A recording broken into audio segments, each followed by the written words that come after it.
Sin demonstrated itself in their hatred. How could anybody have hated Jesus? But see, he was a threat to their power, to their way of life. He had come with such a revolution to change people's lives and change the course of religion that the religious leaders fought it and said, we'll have no part of it. And their heart was filled with hatred. Now listen to what I'm going to tell you. I wish everybody would love you when you follow the Lord, but there'll be some people that will hate you for his name's sake. And as we get closer to the coming of the Lord Jesus Christ, Christians will be hated even more. People will make fun of you for being a Christian, but it's still worth it. They may make fun of you now, but wait until the end of life. And when the day of judgment comes and you'll stand in his presence right with God, see what they say then. Hatred. I think of the thief.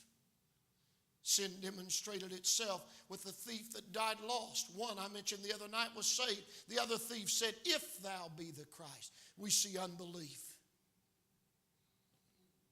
You know, Jesus wanted to perform miracles, and he would not because of their unbelief. Now let's get this right. Unbelief is the one thing that every sinner in hell will have in common. Every person in hell won't be a murderer. Everyone there, they won't be a liar. Everyone there, you can name any sin you want to name. But there's one thing that every sinner in hell will have in common. Unbelief. They did not believe Jesus was who he said he was and that he would do what he said he could do. Unbelief. We see in the multitudes indifference. The time that Jesus died, thousands passed by Calvary.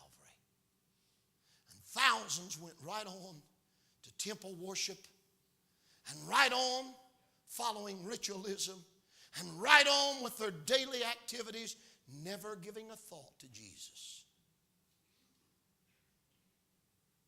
That's where we're at today. Apathy. Indifference. You know why people don't come to revival anymore? They don't care.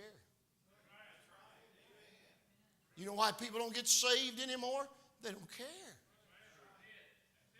One preacher was talking to an individual, and he said, do you know what the two greatest problems that we face are in this world? He said, I don't know and I don't care. He said, you're right on both. That is the problem.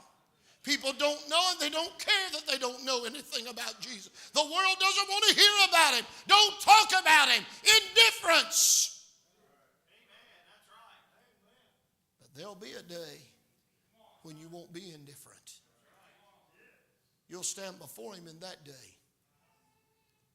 Are you ready? But then we also see his salvation. As he was dying, he saved a man. As he was dying, he prayed for forgiveness for those that tortured him. Do you know, if he wasn't praying for our forgiveness, we'd all be had. If you think you're saved because of what you've done, you're in trouble. We're not saved because of what we've done. We're saved because of what he has done for us. We don't have the ability to save ourselves. None of us have the power to save ourselves. But he died for us. There was a young child in London that got lost. And a policeman come up to her, started talking to the child. The more he talked to the child, the more frightened the child got. The child couldn't find her way home. So the policeman thought, I'll start naming some places of interest, and maybe one of those will help the child to understand. So he started naming landmarks. He named this, and he named that, and Big Ben, and all the other things. And the more that he named something, the more upset the child would get. There's a large cross, and he named that large cross. Said, honey, have you ever seen that big cross? And her face lit up. Said, that's it. Said, if you can get me to the cross, I know I'll make it home. Okay then. If we can get you to the cross tonight, you'll be just fine. I'm going to ask the musicians to come if they will. And as they come, I'm going to close with something that I rarely do. Many, many years ago, my dad went to a little country church, not intending to eventually pastor that church, but God sent revival. And through that time, the Lord began to touch hearts of people. There was a lady that was, well, she was struggling, had a lot of poverty and a lot of problems. And Mom and Dad felt a burden to help this lady and her kids. So oftentimes they'd pick her up and take her to church. She got saved.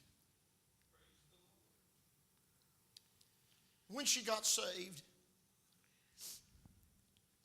it wasn't but a few days, a few weeks, and she came to Dad in one service.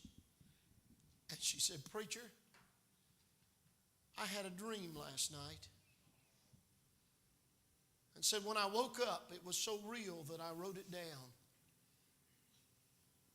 Dad has the original copy. One of the original copies. She had one, he had the other. She handed him that, and he kept it all the years of his ministry. But she penned these words. Last night I dreamed I took a walk up Calvary's lonely hill. The things I saw with my own eyes could not have been more real. I saw upon 3 crosses 3 men in agony. 2 cried out for mercy, and the 3rd man looked at me. And all the hurt in this man's eyes, it broke my heart in 2. It seemed that I could hear him say, "I'm doing this for you." I knelt beneath the 3rd man's cross and slowly bowed my head. I reached out to touch his feet, and my hands were stained crimson red. And when I heard him cry in pain, I raised my eyes to see. The blood spilled from the 3rd man's side, and some of it spilled on me. The 3rd man wore a crown of thorns. Spikes held him to the tree. And I heard him say, "Oh my God, why hast thou forsaken me?" And there within a mighty crowd, the ones who mocked him cried, "King, save thyself if thou art king." And then the 3rd man died. Suddenly I heard the thunder roll. I saw the lightning pierce the sky. The 3rd man still hanging there. And I began to cry. I saw the boulders fall and heard the breaking of the ground. Then I awoke, and though I dreamed, I touched my cheek and found my eyes were wet where I'd cried. A dream? I wish I knew, but I can still hear the 3rd man say,